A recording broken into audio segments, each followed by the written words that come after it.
Κυρίες και κύριοι, φίλες και φίλοι, καλησπέρα. Απόψε είναι Δευτέρα, 18 Δεκεμβρίου του 2023. Πριν ξεκινήσουμε την εκπομπή, θα ήθελα να σας πω ότι, γιατί έχουμε και κάποια δυσάρεστα γεγονότα, θα ξεκινήσουμε από τις αναμνήσεις. Σε 6 μέρες έχουμε Χριστούγεννα. Αυτές τις μέρες, στα παιδικά μου χρόνια, τώρα ξέρετε, δεν υπήρχαν εκεί ούτε έλατα, ούτε στο χωριό μου στο βουνό δεν υπάρχουν έλατα, ούτε πεύκα υπήρχαν τότε. Κάποια που είχαν γίνει φυτίες δεν υπήρχαν. Στα βουνά εκεί στο όρος Βερτίσκος υπάρχουν τα πουρνάρια, η πρίνη, πιο πάνω υπάρχει η βελανιδιά και μαζί με τη βελανιδιά υπάρχουν και τα γάβρα, δεν ξέρω πώς τα λένε, μιλιάδια τα λέγανε, ένα άλλο δέντρο. Δεν υπάρχει τίποτα άλλο. Βασικά και οξιές.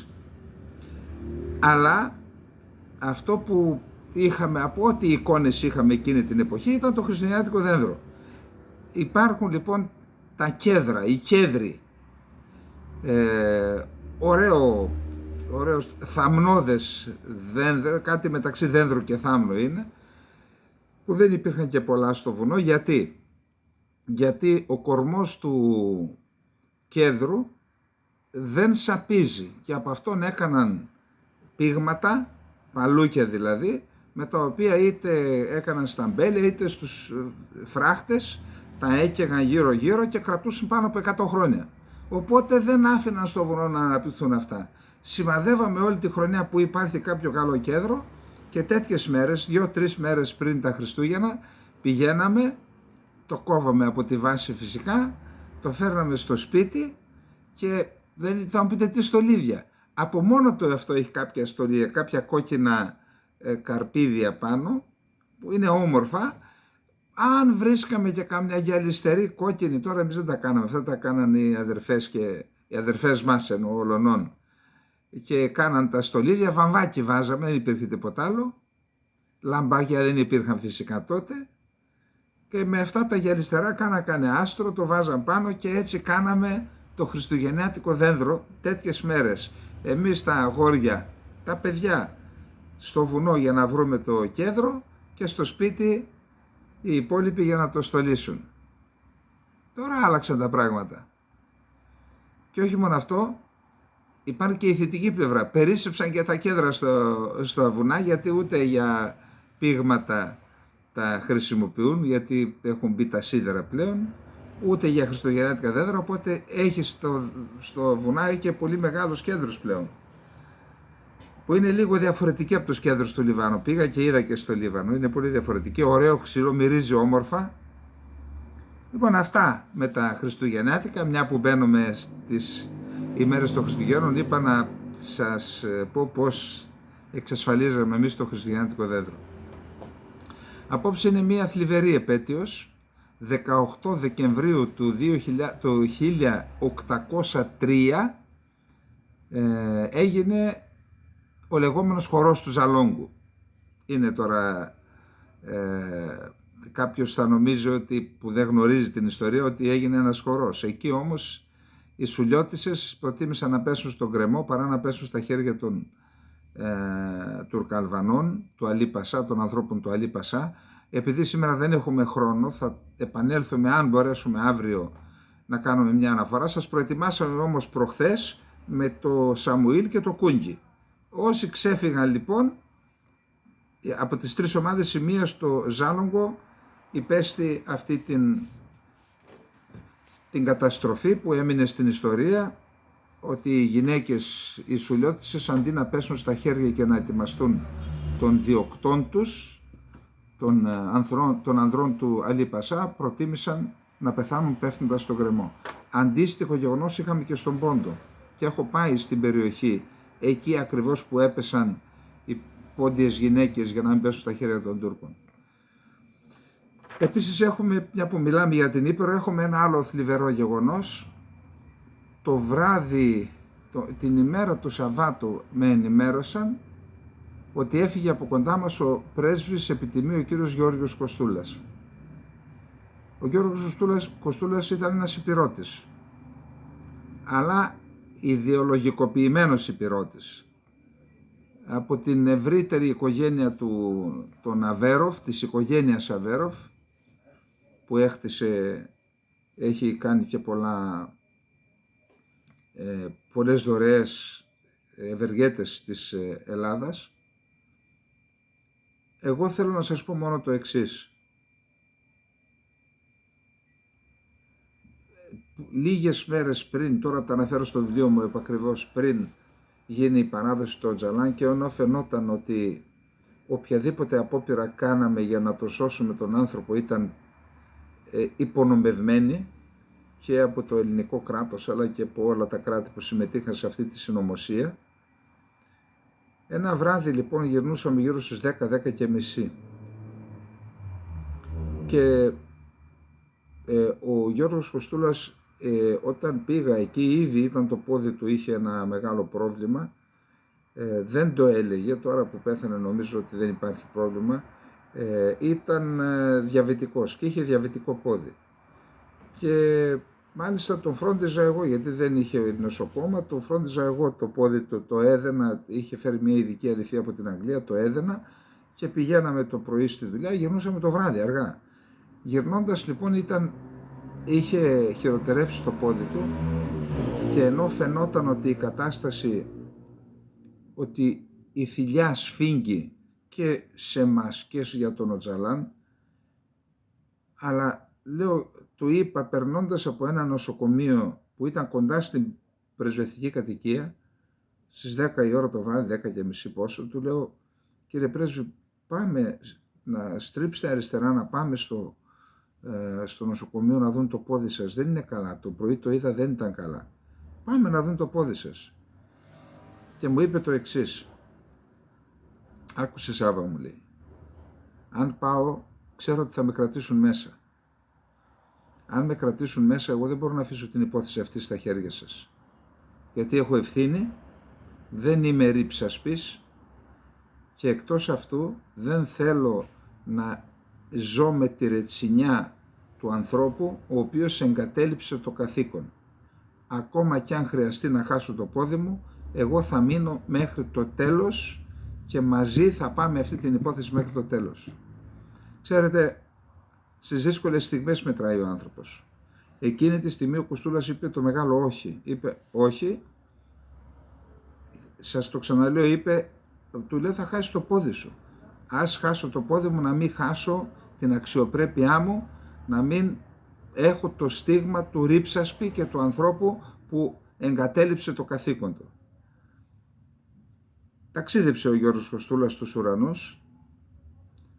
Όταν επιστρέψαμε, μας απέλασαν, τον πρέσβη και εμένα απέλασαν, τους δυο μας, οι Κενιάτες. Όταν ήρθαμε εδώ, ένας τύπος από το Υπουργείο Εξωτερικών, το γνωρίζω, αλλά ειλικρινά τώρα δεν θέλω να ανοίγω πληγές, τον κάλεσε ένα βράδυ, εκεί που είναι το Αβέροφ, το θωρηκτό, και του είπε, έλα γράψε μία έκθεση για το Σάβα, ότι φταίει ο Σάβας, και εμείς θα έχουμε ωραίες μεταθέσεις, θα βγάλουμε λεφτά, το σύστημα θα μας υποστηρίζει, γράψε μία έκθεση και εσύ, εγώ έγραψα, λέει, γράψα και μία έκθεση εσύ, και έτσι να τα ρίξουμε όλα στο Σάβα. Και είπε ο Κοστούλας, κοίταξε, εγώ έχω γιο, δεν μπορώ, λέει, αυτή την αμαρτία δεν μπορώ να την πάρω. Ό,τι έγινε εκεί το γράψαμε στην έκθεση Κοστούλα, αυτό είναι. Δεν μπορώ να γράψω ψέματα, να αδικήσω έναν άνθρωπο ο οποίος δεν φταίει σε τίποτα και να ζω με τις τύψεις όλη μου τη ζωή. Αυτές οι δύο στιγμές λοιπόν δείχνουν και το ποιόν του ανθρώπου. Αδικήθηκε ο κύριος Κοστούλας, ο αείμνηστος Κοστούλας. Αδικήθηκε, το ελληνικό κράτος τον αδίκησε. Εν πάση περιπτώσει, θεωρώ ότι δικαιώθηκε στην συνείδηση των Ελλήνων. Οι Έλληνες, οι εχέφρονες Έλληνες ξέρουν τι κάναμε κάτω. Η έκθεση Κοστούλα είναι στη διάθεση του καθενός. Μπορείτε να χτυπήσετε έκθεση Κοστούλα Ναϊρόμπι, θα διαβάσετε, αυτός την υπογράφει. Μαζί τη γράψαμε, αυτός την υπογράφει. Έχει μείνει ένα ντοκουμέντο στη συνείδηση του κόσμου, του απλού κόσμου, που αυτό έχει σημασία. Έχει μείνει ένας άνθρωπος που υπερασπίστηκε ηρωικά τα συμφέροντα της πατρίδας μας, αλλά και τον ίδιο τον Αμπτουλάχ Οτζαλάν, ασχέτως της κατάληξης. Δεν ήμασταν εμείς υπεύθυνοι για την κατάληξη. Εμείς προτείναμε λύση και δεν την ενέκρινε το Υπουργείο. Εν πάση περιπτώσει, αυτά με τον Γιώργο τον Κοστούλα. Να περάσουμε λίγο στα σχόλια. Έχουμε 2 σχόλια από φίλους του καναλιού. Κύριε Καλιντερίδη, καλησπέρα. Παρακολουθώντας τις εκπομπές και τις αναλύσεις που κάνετε για τα θέματα που αφορούν την Ελλάδα και την Τουρκία, θα συμφωνήσω απόλυτα μαζί σας και κυρίως το ότι τη χώρα μας την διακατέχει ένα φοβικό σύνδρομο εδώ και πολλά χρόνια. Θλίβομαι όμως με κάτι άλλο που το συζητάω με γνωστούς και φίλους και νομίζω ότι έχει περάσει στον πολύ νέο κόσμο, κυρίως τους νέους. Προσέξτε τι λέει. Λέω, όταν συζητάμε για τα θέματα αυτά, λένε ας εκμεταλλευτούμε μαζί το Αιγαίο. Τι έγινε, δεν τρέχει τίποτα. Βαρεθήκαμε να υπάρχει αυτή η γκρίνια και η ανασφάλεια και φυσικά πολύ καλά και πράξαμε με την υπογραφή του Συμφώνου Φιλίας. Θα ήθελα, λέει, ένα σχόλιο πάνω σε αυτό. Ελπίζω να είναι κατανοητή η υπεργραφή μου. Συνεχίστε την πολύ καλή δουλειά σας και σας ευχαριστούμε πολύ για τις πληροφορίες. Με εκτίμηση, Θεόφιλος Παρχαρίδης, εκ Νικοπόλεως του Πόντου, από ό,τι μου είπε. Ακούστε, οι άνθρωποι που το λένε αυτό, και δεν το λέω τώρα για να... Εγώ δεν πιστεύω ότι είναι κακοήθης. Δεν γνωρίζουν. Αν γνώριζαν τι σημαίνει αυτό που προτείνουν, να μοιραστούμε, σημαίνει να μοιραστούμε το Αιγαίο. Δεν υπάρχει. Άμα δώσεις δικαιώματα στην ομή σε κάποιον, δίνεις δικαίωμα και στην ιδιοκτησία μετά και στην κυριαρχία. Οποιαδήποτε δικαιώματα νομής, εκμετάλλευσης παραχωρηθούν στην Τουρκία για περιοχές της θάλασσας που βρίσκονται δυτικά των νησιών του Ανατολικού Αιγαίου, θα υπονομεύσει το Αιγαίο και θα ρίξουμε νερό στο μήλο της Τουρκίας και της γαλάζιας πατρίδας. Θα δείτε παρακάτω. Οπότε καλό είναι, κύριε Παρχαρίδη, αυτούς τους ανθρώπους να τους δώσει κανένα κείμενο να διαβάσουν. Άμα θέλεις να έρθετε σε καμιά εκδήλωση να μιλήσουμε εκτός κόσμου, ενώ από κοντά, και πιστεύω ότι αυτοί οι άνθρωποι θα πιστούν. Πάντως ούτως ή άλλως το φαινόμενο ότι υπάρχουν τέτοια παιδιά σημαίνει ότι είναι θύματα της προπαγάνδας. Κάποιοι το προπαγανδίζουν αυτό και δεν είναι μόνο Έλληνες, είναι και Τούρκοι που το προπαγανδίζουν με ελληνικά στόματα. Ο κύριος Γεραπετρίτης έδωσε μια συνέντευξη στα Νέα το Σαββατοκύριακο. Λέει ορισμένα πράγματα, θέλω να τα αναφέρω γιατί έχουν μεγάλη σημασία, για να δείτε τι μας προετοιμάζουν. Ρωτάει ο δημοσιογράφος, διακήρυξη των Αθηνών, στην κυρία Φωτάκη νομίζω το έδωσε. Γιατί είναι σημαντικό αυτό το κείμενο, κατά πόσο δεσμεύει Ελλάδα και Τουρκία σε ήρεμα νερά, ποιοι είναι οι στόχοι με ορίζοντα τη νέα συνάντηση Μητσοτάκη Ερντογάν την Άνοιξη. Η διακήρυξη των Αθηνών είναι ένα κείμενο υψηλού συμβολισμού και ουσίας. Ουσίας, πού είναι η ουσία? Αποτυπώνει τη σταθερή πολιτική βούληση στο υψηλότερο επίπεδο να εμβαθύνουμε τις διμερείς μας σχέσεις, να καθορίσουμε τις αρχές και τα ορόσημα του διαλόγου μας και να επιβεβαιώσουμε τη φιλία μεταξύ μας. Με ρητή αναφορά στο χάρτη των Ηνωμένων Εθνών και τις αναγνωρισμένες αρχές του διεθνούς δικαίου, που δεν είναι δεσμευτικό όμως, έτσι. Αναφορά, αλλά δεν είναι δεσμευτικό, λέει ο Τούρκος. 100 χρόνια μετά την υπογραφή της συνθήκης της Λοζάνης και 93 χρόνια μετά το σύμφωνο ελληνοτουρκικής φιλίας Βενιζέλου-Ινωνού, με τη διακήρυξη των Αθηνών, αν και δεν παράγονται τυπικά νομικές δεσμεύσεις, επιδιώκεται να πραγματοποιηθεί ένα αποφασιστικό βήμα προκειμένου να αντιμετωπιστούν ιστορικά βάρη του παρελθόντος. Προσέξτε, για την κυρία Ρεπούση η σφαγή στη Σμύρνη έγινε συνοστισμός. Εδώ οι γενοκτονίες, οι εθνοκαθάρσεις, η εισβολή στην Κύπρο έγιναν ιστορικά βάρη. Για να δείτε πού μας πηγαίνουν. Μαλακώνουν τις λέξεις, λεξικό χωρίς γραβάτα. Βάζουν άλλες έννοιες στις λέξεις και μας παρασέρνουν και μετά έρχονται τα παιδιά και λένε γιατί να μην τα μοιραστούμε. Οι δύο κυβερνήσεις θα συνεχίσουν το νέο έτος στους 3 άξονες που είπαμε, πολιτικός διάλογος, θετική ατζέντα και ΜΟΕ. Θα συναντηθεί, λέει, ο κύριος Μητσοτάκης με τον κύριο Ερντογάν την Άνοιξη, θα κάνουν το 6ο Συμβούλιο και μετά πιο πέρα τον Ιούλιο θα πάει στην Ουάσιγκτον στη Σύνοδο Κορυφής του ΝΑΤΟ. Λέει ότι όταν τελειώσουν όλα αυτά μετά θα πάμε το επόμενο βήμα θα είναι η συζήτηση για την οριοθέτηση υφαλοκρηπίδας και αποκλειστικής οικονομικής ζώνης στο Αιγαίο και στην Ανατολική Μεσόγειο, τη μόνη διαφορά που θα μπορούσε να αχθεί ενώπιον διεθνούς δικαιοδοσίας. Τη μόνη διαφορά. Για το μεταναστευτικό λέει διάφορα πράγματα τα οποία είναι χωρίς νόημα πραγματικά, δηλαδή δίνουν στην Τουρκία ένα συγχωροχάρτη για το εγκληματικό της ρόλο στο μεταναστευτικό, και ενώ λέει αυτά τα ευχολόγια ο κύριος Γεραπετρίτης, έρχεται ο Γιασάρ Γκιουλέρ, υπουργός άμυνας της Τουρκίας, και λέει με την Ελλάδα ο στόχος είναι ο διάλογος, η καλή γειτονία. Δεν θα υπονομεύσουμε όμως τα εθνικά μας συμφέροντα με αυτή τη διαδικασία.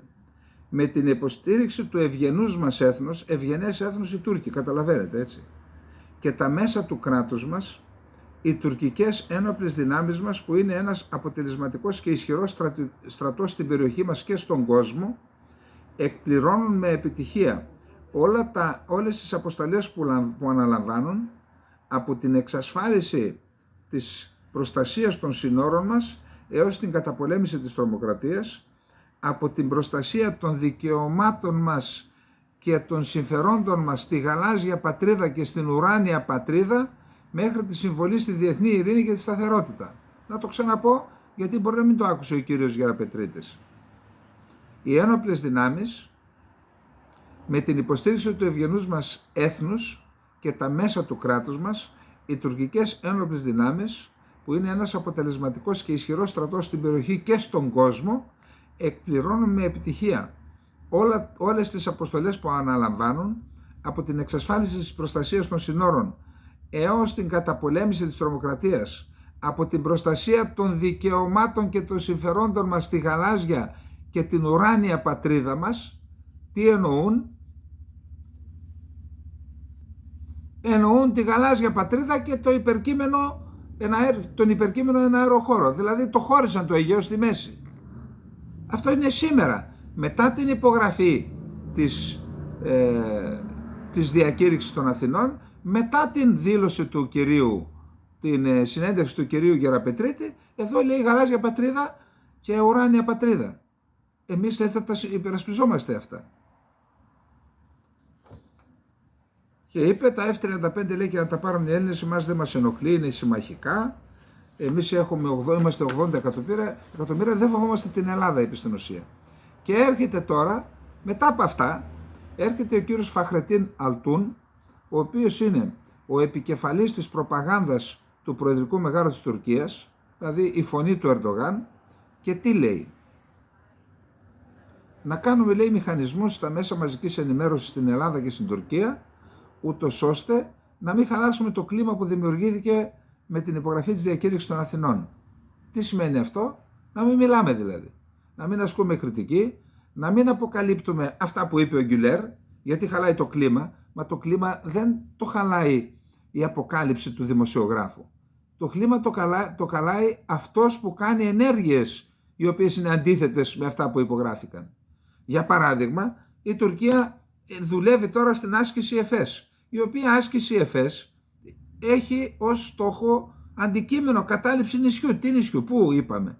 Τι θα καταλάβουν? Θα κάνουν απόφαση σε νησί. Σε ποιο νησί? Στη Γουαδελούπη? Πού θα κάνουν? Στη Σαρδινία? Στην Κορσική? Σε ελληνικό νησί?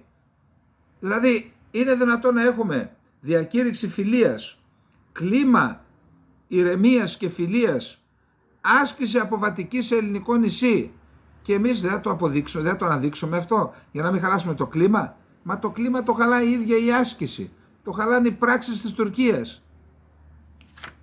Για να δούμε τι ακριβώς λέει.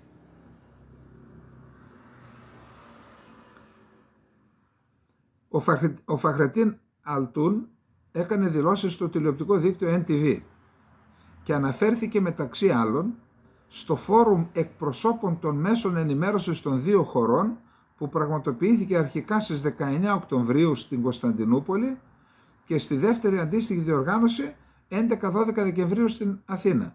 Πήρανε αυτούς τα παπαγαλάκια που βλέπουμε στην τηλεόραση να προπαγανδίζουν, τους πήγαν στην Κωνσταντινούπολη και έφεραν τους άλλους, τους γκρίζους λύκους από την Τουρκία εδώ στην Ελλάδα, 11-12 Δεκεμβρίου. Πού είναι, είδατε τίποτα? Εγκρυπτό.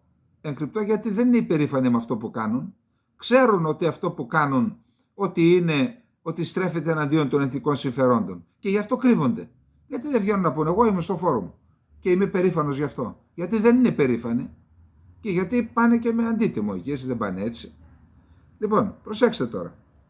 Ο Φαχρετίν Αλτούν διαπιστώνει ότι η επίσκεψη Ερντογάν στην Ελλάδα πραγματοποιήθηκε σε πολύ θετικό κλίμα και σε αυτό το σημείο είδαμε ότι έχει δημιουργηθεί εκεί ένας πολύ σοβαρός μηχανισμός. Ένας μηχανισμός που θα λειτουργήσει στη βάση της αμοιβαίας καλής θέλησης και των σχέσεων καλής γειτονίας, γεγονός που, όπως επισημαίνει, αποτυπώθηκε στα μέσα μαζικής ενημέρωσης.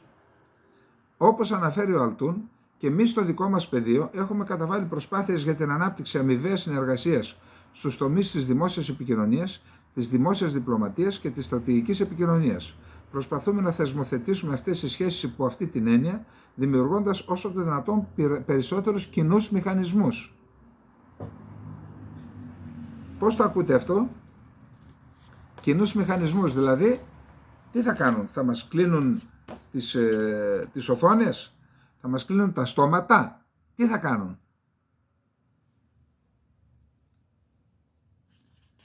Πάμε εδώ τώρα. Ο Δένδιας έδωσε συνέντευξη στο Βήμα της Κυριακής, νομίζω, και η Αλεξάνδρα Φωτάκη έγραψε στα νέα του Σαββατοκύριακου, έγραψε ένα άρθρο για τα εξοπλιστικά. Τι λέει λοιπόν? Να πούμε την κεντρική ιδέα. Καταρχάς, αυτά δεν δείχνουν σοβαρή χώρα. Δηλαδή, στο πόδι κάναμε αγορές και προγραμματίσαμε αγορές, στο πόδι τις ακυρώνουμε, στο γόνατο. Μα δεν γίνονται αυτά τα πράγματα. Δεν γίνονται αυτά τα πράγματα. Τώρα λένε θα γίνει επαναξιολόγηση των γεωπολιτικών εξελίξεων. Τι, οι γεωπολιτικές εξελίξεις συνέβησαν σήμερα, χθες, προχθές? Τι είναι το καινούργιο δηλαδή? Τι είναι το καινούργιο και αναπροσαρμόζεται? Το καινούργιο είναι αυτό που υπογράψατε με τους Τούρκους.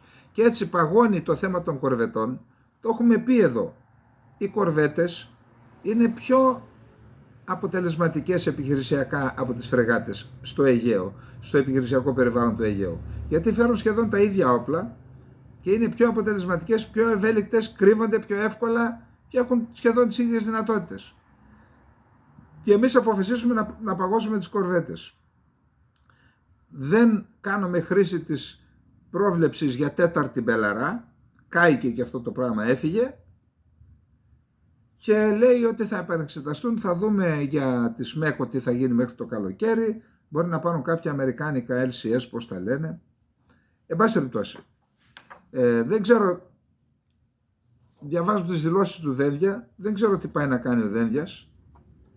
Πάντως, στον πάγο μέχρι νεοτέρας μπαίνουν όλα τα εξοπλιστικά πέραν αυτών που βρίσκονται σε διαδικασία υλοποίησης, καθώς ο Δένδιας έχει ζητήσει επαναξιολόγηση και προτεραιοποίηση των εξοπλιστικών προγραμμάτων και συνετή δημοσιονομική διαχείριση.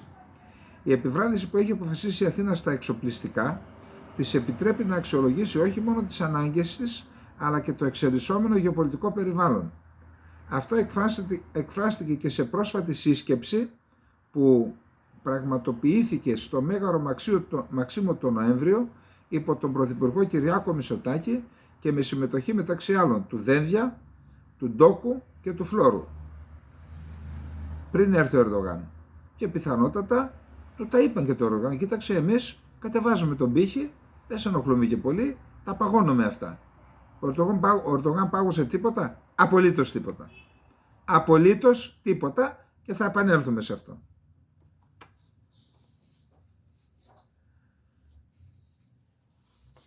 Τα υπόλοιπα τώρα μιλάμε για όλα έχουν σημασία και τα διοικητικής μερένης και τα μεταφορικά, όλα έχουν σημασία. Βασικά όμως τη μεγάλη σημασία έχουν τα πλοία μάχης, φρεγάτες, κορβέτες. Εντάξει, και εκεί φαίνεται ότι άρχισαν οι εκτόσεις. Το τελευταίο θέμα του πρώτου μέρους της εκπομπής, που αφορά τα δικά μας τα ελλαδικά, γιατί το δεύτερο πάμε στα κυπριακά, αφορά τις ενέργειες τις οποίες προέβησαν οι Γάλλοι μετά το συναγερμό που κτύπησε όταν είδαν τα αποτελέσματα του προγράμματος PISA, αξιολόγησης δηλαδή της δευτεροβάθμιας εκπαίδευσης, που γίνεται για μαθητές και μαθήτρες ηλικίας 15 ετών, δευτεροβάθμια εκπαίδευση. Τα αποτελέσματα είναι πολύ δυσάρεστα, του Γιώργου Παθανασόπουλου, είναι φίλος μας, δυνατός διανοούμενος Έλληνας. Τα αποτελέσματα είναι πολύ δυσάρεστα για τη Γαλλία και την Ελλάδα. Η Γαλλία, που είχε στο αποτελέσματα υψηλότερο επίπεδο βαθμολογίας από την Ελλάδα και στα 3 γνωστικά αντικείμενα, παρόλα αυτά, παρότι είναι πολύ πάνω από την Ελλάδα, είχε μείωση και στα 3 σε σχέση με το 2018. Μείωση είχε και η Ελλάδα. Δηλαδή εδώ βαθμολογήθηκε η περίοδο της κυρίας Κεραμέως και απέτυχε. Και αντί να τη στείλει σπίτι της ο Μητσοτάκης, την έκανε πρώτη τη τάξη υπουργό εσωτερικών. Αυτά λέμε. Αυτά. Δηλαδή δεν κατάλαβα. Πώς την βαθμολόγησες? Αυτή είναι βαθμολογία. Αυτή είναι βαθμολογία διεθνής. Τα αρνητικά αυτά αποτελέσματα κατά τον Ολιβιέ Μπαμπό, είναι γαλλοτραφής και γαλλόφωνος ο Γιώργος, είναι προάγγελος αποδυνάμωσης της οικονομίας και του ήθους των Γάλλων, που δεν έχουν πλέον τις πηγές διανόησης που είχαν στο παρελθόν. Με την ανακοίνωση των αρνητικών αποτελεσμάτων στη Γαλλία, κηρύχθηκε γενικός συναγερμός. Ο Υπουργός Εκπαίδευσης Γκαμπριέλ Ατάλ χαρακτήρισε ταρακούνημα γνώσεων την εκστρατεία που άμεσα άρχισε για να ανέβει το επίπεδο της γαλλικής εκπαίδευσης. Ήδη ξεκίνησαν. Κατά τη δήλωσή του και σύμφωνα με αποτελέσματα των ερευνών του Υπουργείου του, καταστροφικός για την ένταση και την έκταση της προσοχής της μαθητιώσης νεολαίας στη γνώση είναι ο ρόλος της κάθε είδους οθόνης και ειδικότερα του smartphone. Η Υφυπουργός για την Νεότητα Σαρλότ Γκομέλ δήλωσε σχετικά ότι θα προωθήσει ένα επιστημονικό κονσένσους για τον περιορισμό της χρήσης των οθονών. Οφείλουμε να καταλήξουμε σε μια πολιτική πρόληψης παρά απαγόρευσης, με λόγο επιστημονικό και καθαρά παιδαγωγικό. Στις 5 Δεκεμβρίου, ο Υπουργός Εκπαίδευσης της Γαλλίας, στα πλαίσια της βελτίωσης των δημοσίων σχολείων, ανακοίνωσε μέτρα και για τους διδάσκοντες προκειμένου να ξαναβρούν το χαμένο κύρος τους. Και στην Ελλάδα, ακούσατε τίποτα εσείς? Υπόψη ότι, αν στη Γαλλία η κατάσταση, λέει τα εξής: τα αποτελέσματα του 2022 είναι κατώτερα του 2018 κατά 21 μονάδες στα μαθηματικά, 19 μονάδες στην κατανόηση κειμένου και 11 μονάδες στις φυσικές επιστήμες για την Ελλάδα. Η πτώση της βαθμολογίας της χώρας μας είναι συνεχής κατά τα τελευταία χρόνια. Σημειώνεται ότι ο μέσος όρος των αρίστων μαθητών στις χώρες του ΟΣΑ είναι 13,7%, ενώ στην Ελλάδα είναι 3,9%. Την κατέστρεψαν την Ελλάδα με σχέδιο. Την κατέστρεψαν την Ελλάδα με σχέδιο. Με σχέδιο αυτό το παιδαγωγικό Ινστιτούτο. Αν δείτε ποιους τοποθέτησαν εκεί και πώς έκαναν τα εκπαιδευτικά προγράμματα, στόχος ήταν η καταστροφή του ελληνισμού. Προσέξτε τώρα. Ο αντίστοιχος μέσος όρος για τους απορριπταίους μαθητές είναι 16,4 στην Ελλάδα, είναι 16,4 στη Γαλλία και στην Ελλάδα 25,7. Σχεδόν διπλάσιοι απορρίπτονται οι δικοί μας από τους Γάλλους. Με πολύ χειρότερα αποτελέσματα εκείνων της Γαλλίας χρειάζεται ακόμα μεγαλύτερη δράση για την Ελλάδα. Είναι ντροπή για την Ελλάδα οι Γάλλοι να έχουν σημάνει συναγερμό, εμείς εδώ να έχουμε την υπεύθυνη. Μία από τις υπεύθυνους είναι και η τελευταία και η προτελευταίος υπουργός. Η κυρία Κεραμέως, αντί να την τιμωρήσουμε, την επιβραβεύουμε, το έχουμε πει στην Ελλάδα, επιβραβεύονται οι προδότες και τιμωρούνται οι ήρωες. Αυτό είναι κανόνας. Εντάξει, και ακούσατε τίποτα πουθενά, κανένα συναγερμό? Ίσα ίσα οι καθηγητές μας, που και εκεί είναι ένα πρόβλημα, αντί να πιέσουν το κράτος να πάρει μέτρα και για αυτούς, για να έχουν καλύτερη απόδοση, τι λένε? Όχι, λέει, μετρούν, λέμε, αυτοί είναι κουτόφραγγοι. Δεν μετρούν με άλλα πράγματα, εμείς είμαστε καλοί, λέει. Εντάξει. Αυτά. Πάμε να δούμε. Μίλησα με ένα φίλο μου λέει, Σάβα, ό,τι και να λες, ό,τι και να κάνεις, έχουν τέτοια αλαζονία οι κυβερνώντες, δεν ακούνε κανέναν. Δεν ακούν κανέναν, δεν έχουν πίεση από την αντιπολίτευση, θα κυβερνήσουν, λέει, άνετα άλλα 4 χρόνια, δεν τους νοιάζει απολύτως τίποτα. Ό,τι και να γράφουμε, με έναν ανεκδότη μίλησε. Ό,τι και να λέμε, ό,τι πρωτοσέλιδο και να κάνουμε, δεν τους νοιάζει. Εμείς δεν έχουμε άλλο δρόμο από το να τα λέμε πάντως. Ο Τατάρ είναι ο ψευδοπρόεδρος του ψευδοκράτους στα κατεχόμενα. Έστειλε επιστολή στον Πούτιν και του αναπτύσσει ένα σκεπτικό πόσο θα συμφέρει την Ρωσία να αναγνωρίσει το ψευδοκράτος, διότι αναγνωρίζοντας το ψευδοκράτος αποκτά ένα ισχυρό έρισμα στην Ανατολική Μεσόγειο και γεωπολιτικά συμφέρει την Ρωσία.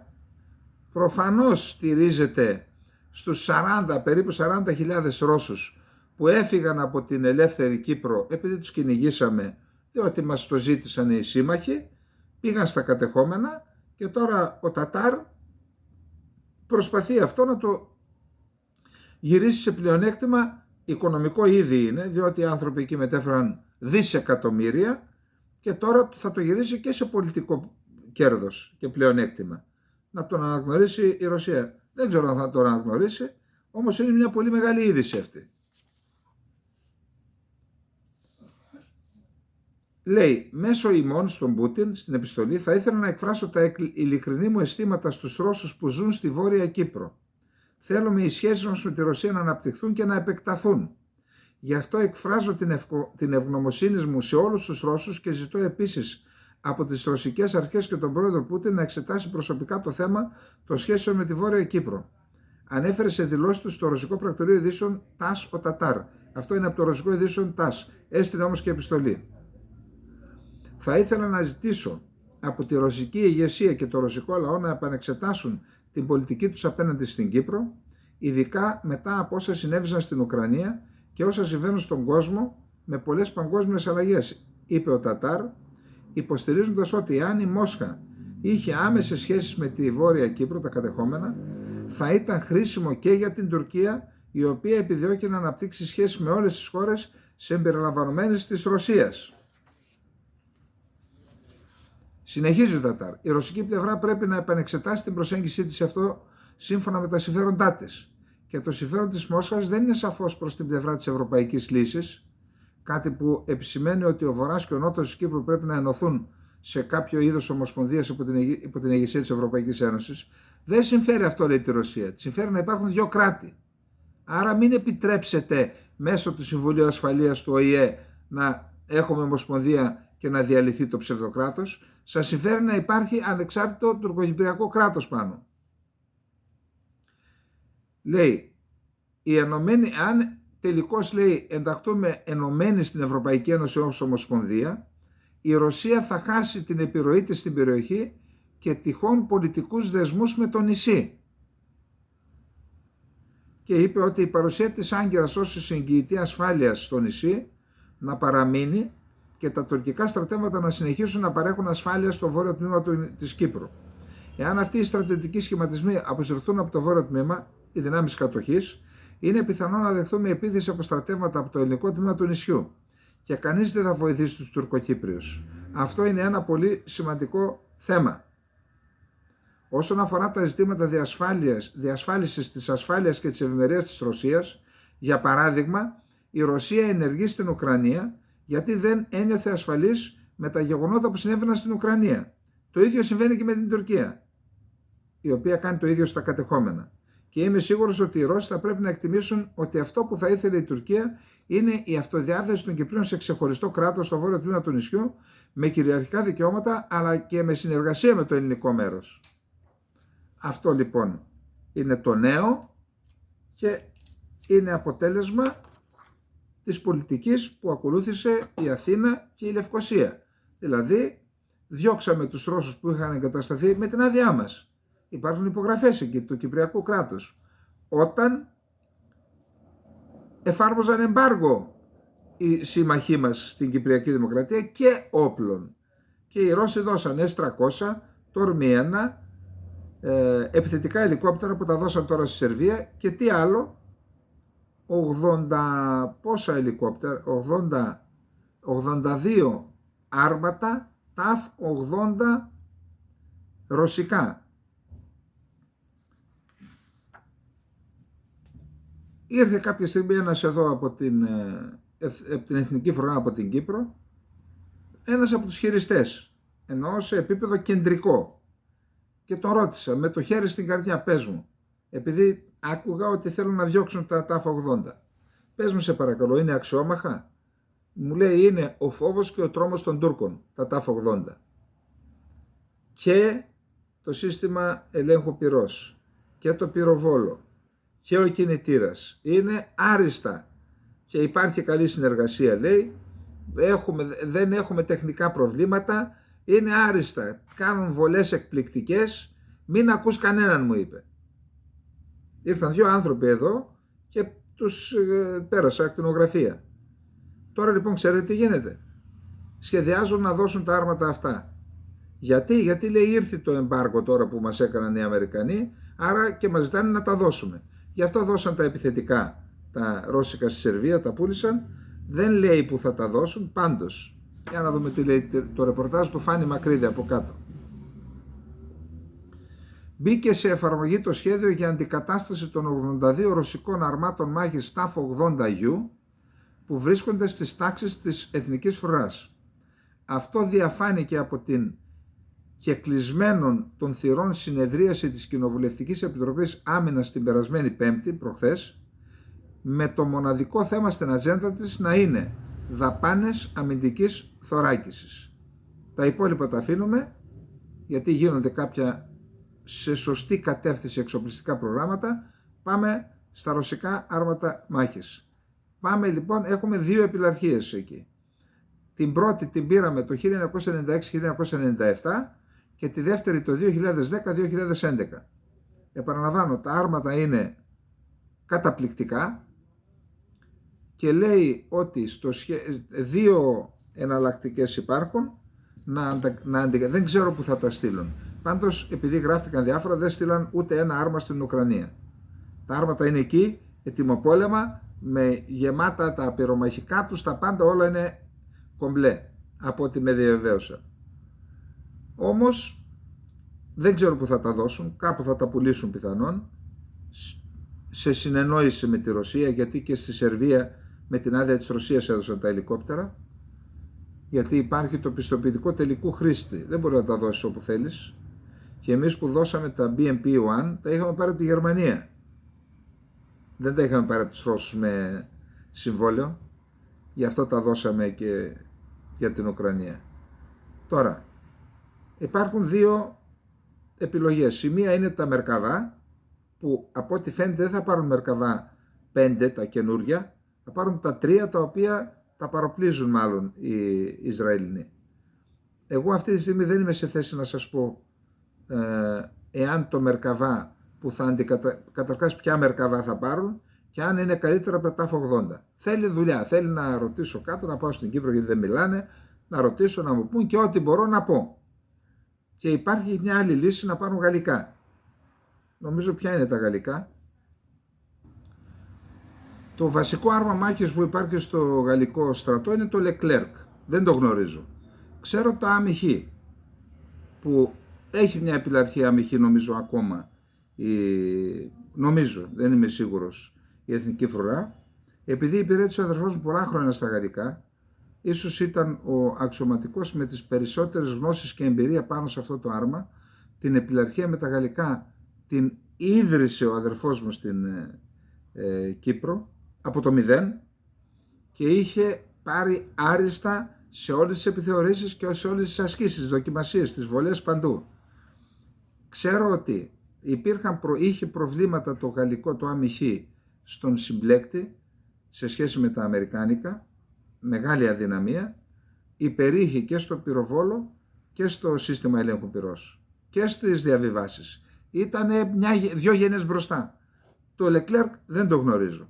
εν πάση περιπτώσει θα διαλέξει η Εθνική Φρουρά ένα από τα δύο άρματα μάχης, είτε Ισραηλινό Μερκαβά, 3, 4 ή 5 δεν ξέρω, είτε Λεκλέρκ, θα δούμε ακόμα.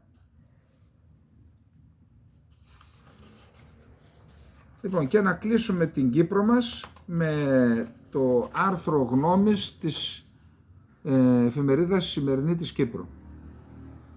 Η Κύπρος αφήνεται στο έλεος της Άγκυρας. Κυπριακό και ελλαδοτουρκικά ακολουθούν την πορεία που τους καθορίζει η Τουρκία, με στόχο τη διχοτόμηση του Αιγαίου και την πλήρη κατάληψη της Κύπρου. Ακόμα και αυτή η λύση των δύο κρατών που αξιώνει η Άγκυρα δεν θα είναι η τελική. Πρόκειται για άλλον έναν σταθμό πριν την πλήρη τουρκοποίησή μας. Ακόμα και αν η Αθήνα επιδείξει την καλύτερη θέλησή της στα ελλαδοτουρκικά, θα αποτύχει. Γιατί? Διότι η Άγκυρα επιβάλλει τη δική της πολιτική και την εξυπηρέτηση του δικού της εθνικού συμφέροντος, το οποίο πολύ απλά δεν συνάδει με το ελληνικό.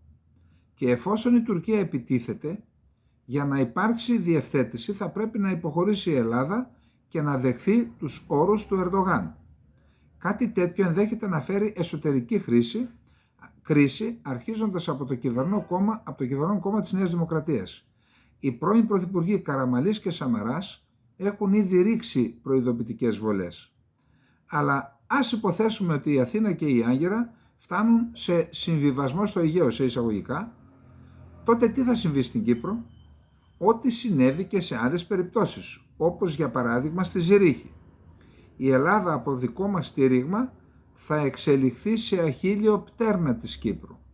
Θα ασκήσει πιέσεις για μία διευθέτηση στην Κύπρο στο μοντέλο του Αιγαίου, δηλαδή τουρκικής προδιαγραφής και προελεύσεως. Γίνεται λοιπόν αντιληπτό ότι η Ελλάδα θα χάσει την Κύπρο, δηλαδή τον πνεύμονά της στην Ανατολική Μεσόγειο, και η Κύπρος θα είναι πλέον στο έλεος της Άγκυρας. Αρχικώς ως προτεκτοράτο στη βάση των δύο συνεταιρικών κρατών μιας ομοσπονδίας ή συνομοσπονδίας, έως ότου αλλάξουν ριζικά οι πληθυσμιακές αναλογίες. Σκεφτείτε τι γίνεται στην Κύπρο με την δημογραφική αλλίωση του πληθυσμού, και στην Ελλάδα και στα νησιά αύριο με τις βίζες, περιμένετε, και ακολουθήσουμε την ατυχία της Αλεξανδρέτας ή της Κωνσταντινούπολης ή της Ήμβρου και της Τενέδου. Τα παραδείγματα είναι μπροστά μας. Βρισκόμαστε ενώπιον μιας διαδικασίας αμοιβαίου κόστους και όχι ωφέλους, αφού τόσο η Κύπρος όσο και η Ελλάδα θα έχουμε κόστος και οι Τούρκοι θα προελάσουν. Για την επιβολή της γαλάζιας πατρίδας μας το είπε σήμερα, χθες ο Γκιουλέρ, και την οικοδόμηση της νέας Οθωμανικής Αυτοκρατορίας. Μας το είπε προχθές ο Μεχμέτ Εμφέ Τσαμάν. Σας το είπα εδώ, χωρίς αντιστάσεις από τις ηγεσίες μας, οι οποίες αντί να προετοιμάζονται για την αντιμετώπιση των κινδύνων που εμφανώς ελοχεύουν, προτιμούν τη βολική ψευδαίσθηση που τους προσφέρει η υποκριτική χείρα φιλίας του Ερντογάν και των γκρίζων λύκων.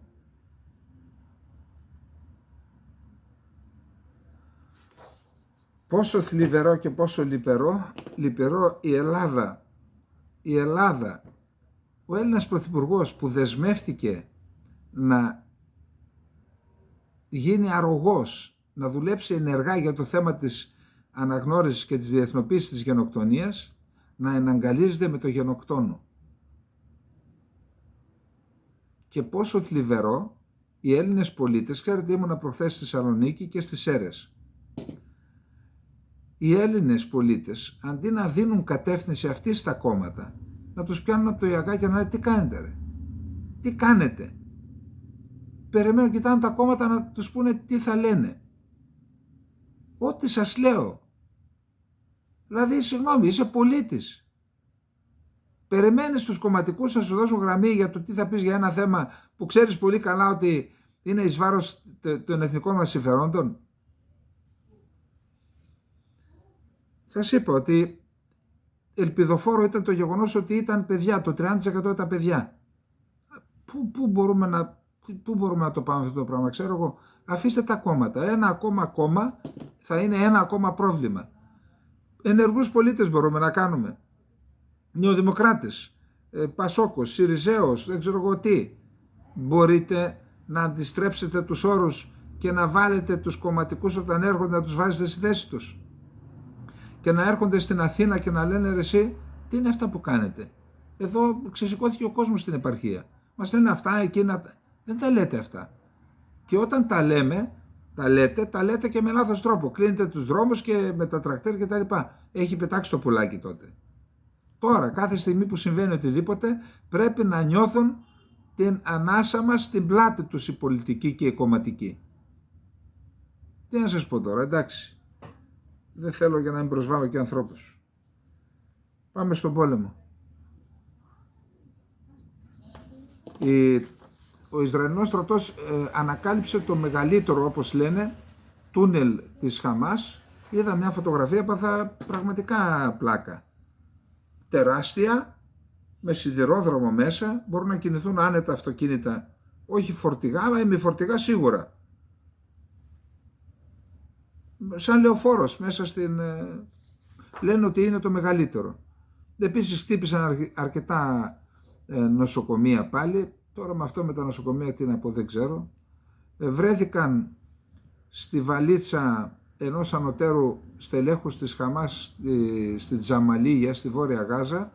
Βρέθηκε σε μια βαλίτσα 1,2 εκατομμύρια ευρώ, αντίστοιχα χρήματα. Και άλλα πλήγματα συνεχίζουν.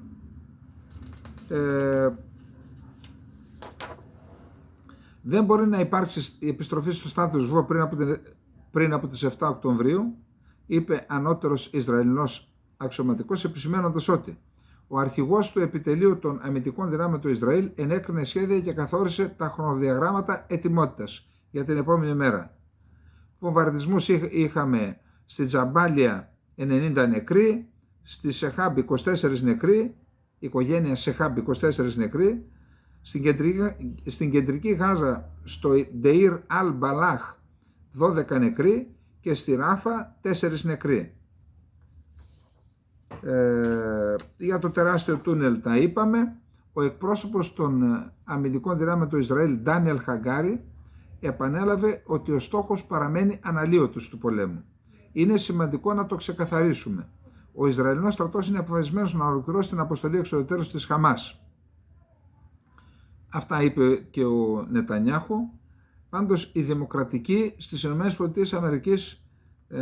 εκτοξεύουν πυρά εναντίον του Νετανιάχου. Φαίνεται ότι υπάρχει πρόβλημα. 4.575 συλληφθέντες στη Δυτική Όχθη, στους 19.000 οι νεκροί οι άμαχοι. Οι Financial Times λένε ότι είναι πολύ υψηλότερος αριθμός των θυμάτων και ο Φιλίπ Λαζαρινί, διευθυντής της υπηρεσίας του ΟΗΕ για τους Παλαιστίνιους πρόσφυγες, λέει ότι πλέον έχουμε αρχίσει να έχουμε νεκρούς από πείνα. Πεθαίνουν από την πείνα οι άνθρωποι. Σήμερα νομίζω ότι συζητείται καινούργιο ψήφισμα στο Συμβούλιο Ασφαλείας του ΟΗΕ με πρωτοβουλία και πάλι των Ηνωμένων Αραβικών Εμιράτων. Και πάλι στο ψήφισμα δεν υπάρχει αναφορά στη Χαμάς, που κατά πάσα πιθανότητα, από ό,τι λένε οι Αμερικανοί, αν δεν υπάρχει αναφορά στη Χαμάς θα φάει πάλι βέτο. Το νέο σχέδιο καλεί να κηρυχθεί επίγουσα και διαρκής πάυση των εχθροπραξιών για να επιτραπεί ανεμπόθιστη πρόσβαση της ανθρωπιστικής βοήθειας στη λωρίδα της Γάζας. Αξιώνει ιδίως στα εμπόλεμα μέρη να διευκολύνουν την είσοδο και τη διανομή ανθρωπιστικής βοήθειας σε όλη τη λωρίδα της Γάζας, από τη γη, τη θάλασσα και τον αέρα. Το κείμενο εκφράζει την υποστήριξη στη λύση δύο κρατών και υπογραμμίζει τη σημασία που έχει να ενοποιηθούν η λωρίδα της Γάζας και η Δυτική Όχθη. Δεν αναφέρεται, είπαμε, η Αμερικανός αξιωματούχος τόνισε ότι η Ουάσιγκτον διεξάγει επικοδομητικά και με διαφάνεια διαπραγμάτευση για κείμενο που θα περάσει από το Συμβούλιο Ασφαλείας. Τα Ηνωμένα Αραβικά Εμιράτα ξέρουν τι μπορεί να περάσει επακριβώς και τι όχι. Επαφίεται σε αυτά αν θέλουν να προχωρήσει η διαδικασία. Μάλλον θέλουν να βάλουν και για τη Χαμάς καταγγελία. Για να υιοθετηθεί οποιοδήποτε σχέδιο απόφασης απαιτούνται 9 ψήφοι υπέρ και να μην ασκηθεί βέτο. Βέτο έχουν τα 5 μόνιμα μέλη. Σύμφωνα με πληροφορίες, στις διαπραγματεύσεις που έγιναν στο Όσλο, η Χαμάς βάζει όρους για μόνιμη κατάπαυση του πυρός και για αποχώρηση των Ισραηλινών στρατευμάτων σε μια γραμμή που ορίζουν αυτοί. Από την πλευρά του Ισραήλ λέει ότι δεν πρόκειται να αποχωρήσουμε. Και πάμε τώρα στο επόμενο. Ναι. Το επόμενο θέμα μας είναι Λίβανος, Χεσμολάχ, Ιράν και η Εμένη, Ιράκ, Συρία κτλ. Εκεί οι Ισραηλινές ένοπλες δυνάμεις φέρονται έτοιμες να κάνουν μια επιχείρηση εισβολής στο Λίβανο για να δημιουργήσουν μια ενδιάμεση ζώνη μέχρι τον ποταμό Λιτάνη. Δηλαδή να αποστρατικοποιήσουν αυτή την περιοχή για να μην γίνονται οι συγκρούσεις μεταξύ της Χεσμολάχ και των Ισραηλινών δυνάμεων. Αυτό αν γίνει υπάρχει κίνδυνος να έχουμε επέκταση του πολέμου, να ανοίξει ένα καινούργιο μέτωπο, εκτός και αν υπάρχει κάποια συμφωνία. Τώρα, ο Μπουχάιτη είναι μέλος του κινήματος Ανσαρουλάχ, Ανσαρουλάχ της Ιεμένης, που σημαίνει μαχητές του Θεού, του Αλλάχ. Και λέει, έκανε δήλωση και είπε, εάν η Σαουδική Αραβία ή τα Εμιράτα πάρουν μέρος στον αμερικανικό συνασπισμό για να βομβαρδίσουν την Ιεμένη, τότε δηλώνουμε και εμείς ότι θα καταστρέψουμε τις πετρελαϊκές εγκαταστάσεις και τα κοιτάσματα πετρελαίου και φυσικού αερίου που έχουν στην επικράτειά τους. Το Ισραήλ έκανε μία επίθεση κυβερνοπόλεμου σε πετρελαϊκές εγκαταστάσεις και βενζινάδικα του Ιράν, πετρελαϊκούς σταθμούς, και με τη σειρά του το Ιράν λέει ότι έκανε επίθεση στον κυβερνοχώρο, στο νοσοκομείο Ζιβ στο Σαφέντ και εξασφάλισε, λέει, πολύτιμες πληροφορίες. Οι ΗΠΑ έστειλαν άλλα 3 αντιτορπιλικά στη Μεσόγειο θάλασσα, τα οποία μπορεί να κατευθύνονται προς την Ερυθρά θάλασσα για να αντιμετωπίσουν την Ιεμένη. Το αεροπλανοφόρο Eisenhower έφτασε στον κόλπο του Άντεν, κοντά στην Ιεμένη, αλλά τώρα βρίσκεται προς τις ακτές της Σομαλίας. Βρίσκεται ήδη, λέει, σε ετοιμότητα αν χρειαστεί να επέμβει. Επιβεβαιώνεται από τους Ιρανούς ότι τα Εμιράτα, το Μπαχρέιν, η Σαουδική Αραβία και η Ιορδανία βοηθούν το Ισραήλ να παρακάμψει τον αποκλεισμό της Ιεμένης στην Ερυθρά θάλασσα. Δηλαδή τα λιμάνια των Εμιράτων και του Μπαχρέιν δέχονται τα πλοία και από εκεί ξεφορτώνουν και οδικός μέσω Εμιράτων, Μπαχρέιν, Σαουδικής Αραβίας και Ιορδανίας στέλνουν τα προϊόντα στο Ισραήλ, αντί να γίνεται ο γύρος της Αφρικής ακροτήριο καλής ελπίδας, Γιβραλτάρ, ολόκληρη τη Μεσόγειο, και να φτάνουν στο Ισραήλ, ακολουθούν το συντομότερο δρόμο.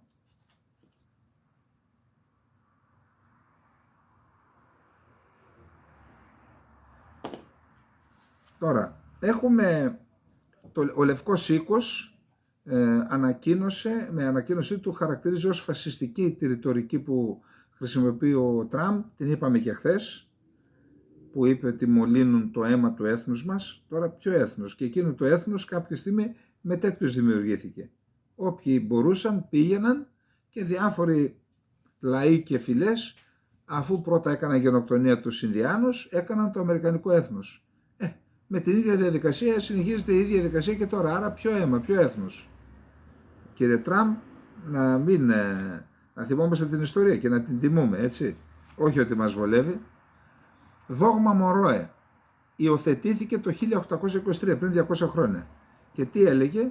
Ότι οι ΗΠΑ έχουν, σε γενικές γραμμές, έχουν δικαίωμα να παρεμβαίνουν στη Λατινική Αμερική, στη Νότια Αμερική, και τότε, από ό,τι διαβάζω, είχε την έννοια να προστατέψει αυτές τις χώρες από τους δυτικούς κατακτητές, από τους Ευρωπαίους. Ισπανοί, Πορτογάλοι, Άγγλοι, Βρετανική Γουιάννα κτλ. Είχαν 100 αποικίες. Και ότι αυτό ήταν ένα προστατευτικό κατά κάποιο τρόπο και ταυτόχρονα εξυπηρετούσε και τα συμφέροντα των ΗΠΑ. Όσο πέρασε ο καιρός, έγινε και δεσποτικό και είχαμε και εκεί και χούντες, στρατιωτικές δικτατορίες, και λέει τώρα ετοιμάζονται να επαναφέρουν το δόγμα Μονρόε. Τι λένε λοιπόν? Ότι για την ασφάλειά μας δεν επιτρέπουμε σε αυτή την περιοχή να γίνονται βάσεις ρωσικές, για παράδειγμα, όπως είχε γίνει με τον κόλπο των Χείρων. Ό,τι λέει η Ρωσία για την Ουκρανία δηλαδή, λέει το δόγμα Μονρόε για την Νότια Αμερική, αλλά εδώ, επειδή είναι διαφορετικό, λέμε άλλα. Ο Μπλίνκεν και ο Φιντάν ξαναμίλησαν δεν είναι καλό αυτό για τα συμφέροντά μας, γιατί κατά πάσα πιθανότητα πρώτα είχαμε τη συνάντηση Blinken με το Φιντάν στην Ουάσιγκτον. Στη συνέχεια είχαμε το τηλέφωνο Biden-Ερντογάν.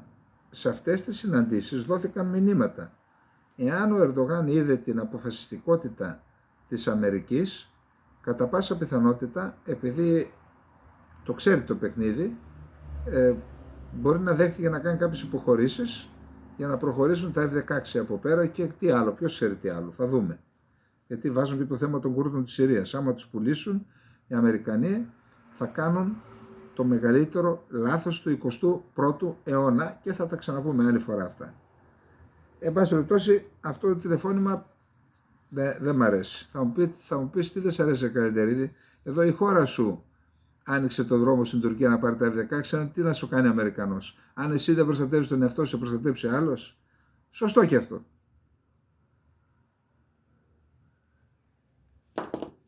Λοιπόν, η Βόρεια Κορέα σήμερα εκτόξευσε ένα βαλιστικό πύραυλο αγνώστου τύπου, ο οποίος διάνυσε 1000 χιλιόμετρα, 620 μίλια. Έφτασε σε μέγιστο ύψος 6.000 μέτρα ψηλά και έπεσε στη θάλασσα ανατολικά της Κορεατικής Χερσόνησο, κοντά στην ίσο Χοκάιντο, κοντά στην ΑΟΖ της Ιαπωνίας. Σύμφωνα με υπολογισμούς βάσει της τροχιάς του και ανάλογα με το βάρος της κεφαλής που φέρει, θα μπορούσε να έχει τη δυνατότητα να πετάξει για πάνω από 15.000 χιλιόμετρα και σε αυτή την περίπτωση να πλήξει ολόκληρη την επικράτεια των ΗΠΑ αυτός ο πύραυλος. Εξήγησε ο Σίνγκο Μιγιάκε, μέλος της Ιαπωνικής Άνω Βουλής και κοινοβουλευτικός υφυπουργός άμυνας. Είπαμε ότι έπεσε κοντά στην ίσο Χοκάιντο. Έχει σημάνει συναγερμός τώρα σε όλο το σύστημα εκεί.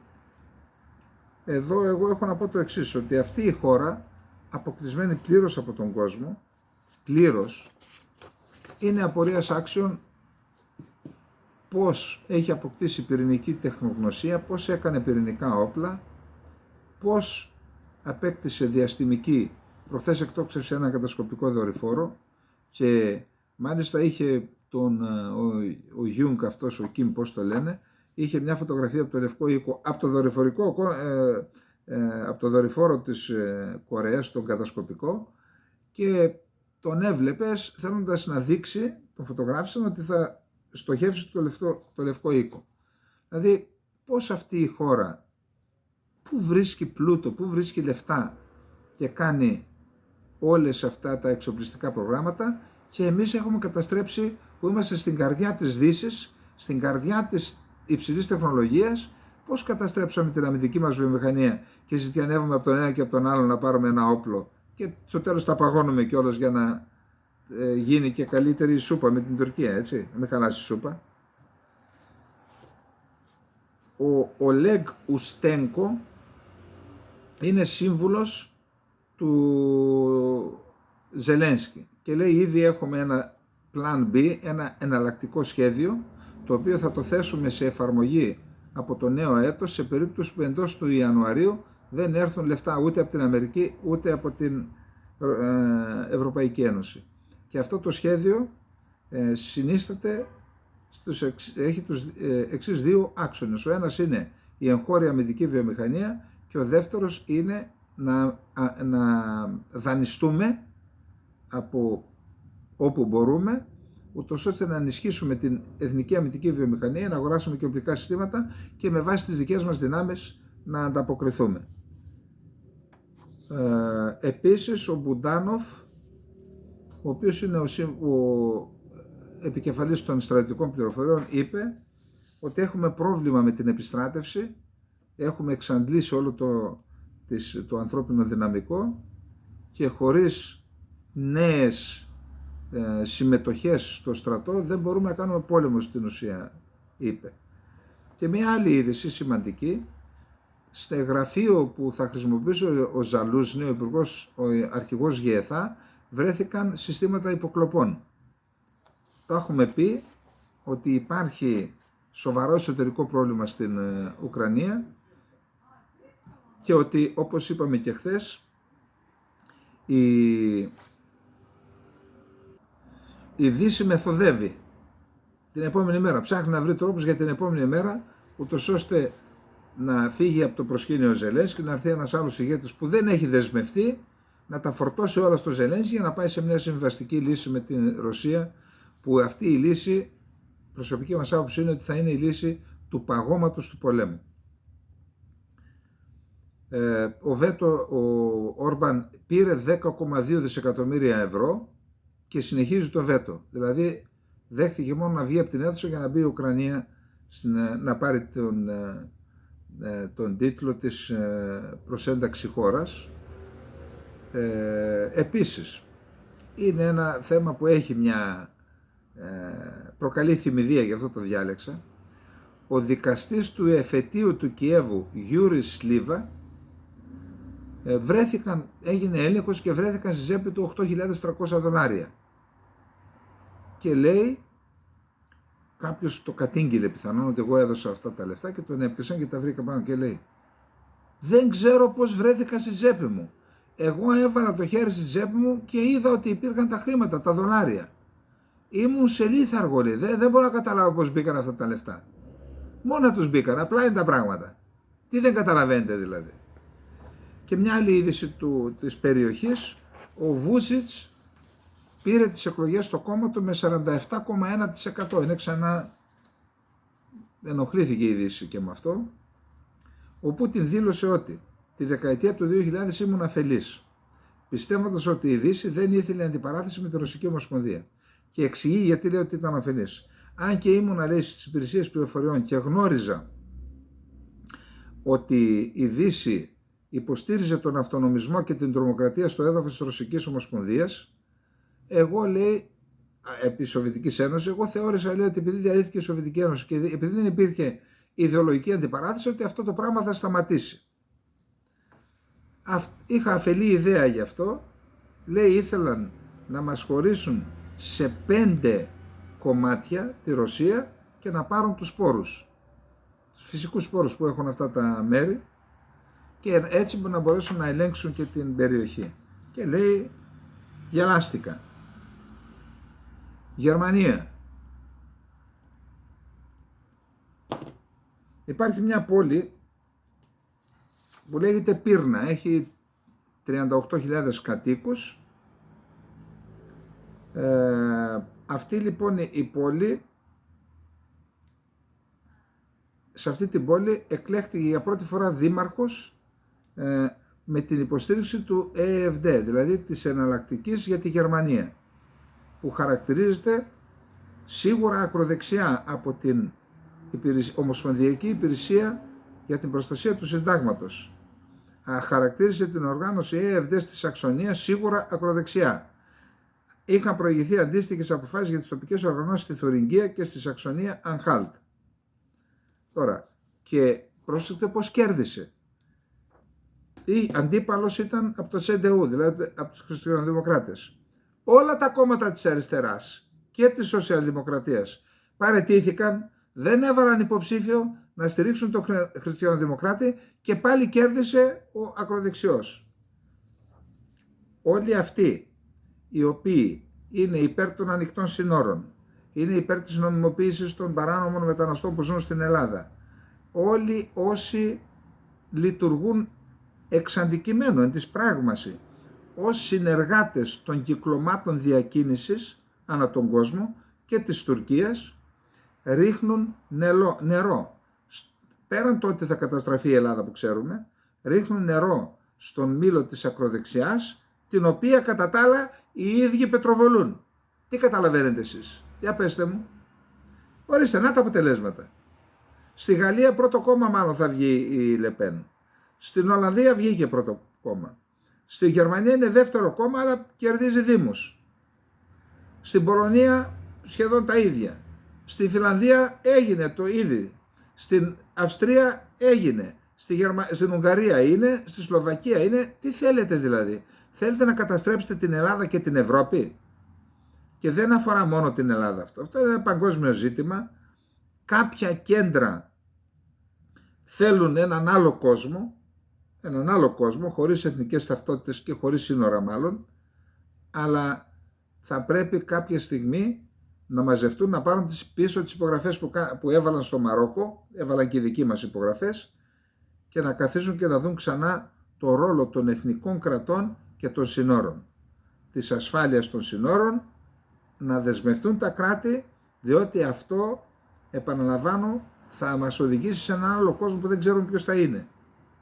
Εντάξει, και αυτοί που υποτίθεται ότι λένε είμαστε δημοκράτες και αριστεροί, είναι στην ουσία η χορηγή της ακροδεξιάς και των υπερεθνικιστών στην Ευρώπη. Η απόδειξη σας την έφερα. Δεν χρειάζεται τίποτα άλλο. Πάμε στο τελευταίο θέμα. Ήδη φτάσαμε στο τέλος και έχουμε ξεπεράσει τα πάντα, αλλά δεν πειράζει. Το Αμπουντάμπι φλερτάρει με το λιμάνι της Σμύρνης. Το Κατάρ και το Αμπουντάμπι δίνουν λεφτά στην Τουρκία. Δεν τα δίνουν έτσι. Παίρνουν φιλέτα.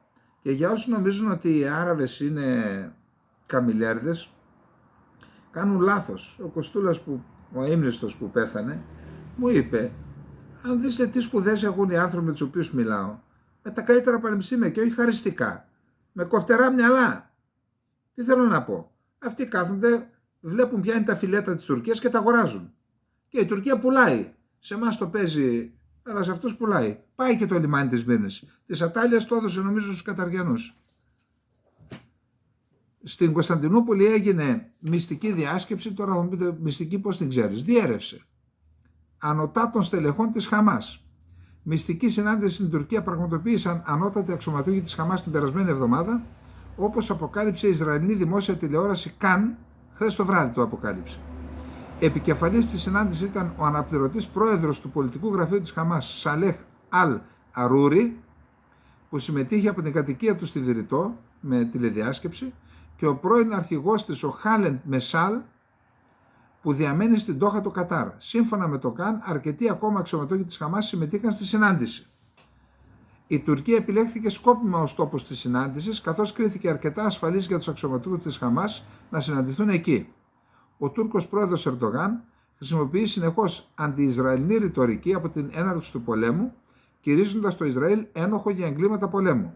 Σύμφωνα με το Ισραηλινό τηλεοπτικό δίκτυο, η συνάντηση πραγματοποιήθηκε για να συντονιστούν τα επόμενα βήματα της Χαμάς στην τρέχουσα σύγκρουση με το Ισραήλ, η οποία ξεκίνησε στις 7 Οκτωβρίου η σύγκρουση, όταν εκατοντάδες τρομοκράτες εισέβαλαν από τη Γάζα μέσα στο Ισραηλινό έδαφος. Σημειώνεται ότι η ηγεσία της Χαμάς επέλεξε να πραγματοποιήσει τη μυστική συνάντηση σε μια τρίτη χώρα και όχι με τεχνολογικά μέσα, όπως τηλεδιάσκεψη ή κρυπτογραφημένη τηλεφωνική κλήση, για να μπορέσουν όλοι να βρεθούν μαζί σε ένα ασφαλές περιβάλλον, ώστε να αποτραπεί πιθανή διείσδυση από Ισραηλινές υπηρεσίες πληροφοριών. Σημειώνεται ότι άγκαιρα προειδοποίησε το Ισραήλ πριν από λίγες μέρες για σοβαρές συνέπειες αν προσπαθήσει να κυνηγήσει μέλη της Χαμάς που ζουν εκτός Παλαιστινικών εδάφων συμπεριλαμβανομένης της Τουρκίας. Είπε ο ίδιος ο Φιντάν ότι αν μας χτυπήσετε Παλαιστίνιο της Χαμάς στο έδαφος μας θα έχετε σοβαρές συνέπειες. Λοιπόν, αυτά είχαμε για απόψε. Για άλλη μια φορά να εκφράσω τη θλίψη μου για τον Γεώργιο Κοστούλα, τον πρέσβη μας. Λοιπόν, να είστε όλοι και όλοι καλά, καλή νύχτα.